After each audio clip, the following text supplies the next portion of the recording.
नमस्कार मित्रांनो. नमस्कार. माझा आधी परिचय देतो.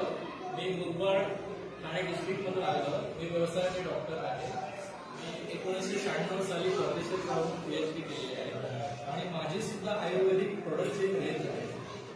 परंतु सानप सरांच्या माध्यमातून माझ्याकडे जेव्हा अमृत ज्यूस आलं, मी माझी प्रोडक्ट रेंज सर्व बाजूला ठेवली. नवीन बॅच काढणं सोडून दिलेला आहे. अमृत ज्यूसचा अफलातून रिझल्ट. मी माझ्या सगळ्या पेशंट्सना जे काही अमृत ज्यूसचे कोर्सेस सुरू केले, अगदी ज्याचा 1 महिना झाला, त्यांचे फ्लो मला कधी पुढच्या अगदी सानप सरांनी मला वाटतं आता पण मला 60 बॉटल काढून दिले. तर हा जो टर्नओव्हर वाढला तो फक्त रिझल्टने. या अमृत ज्यूसमध्ये अमूल्य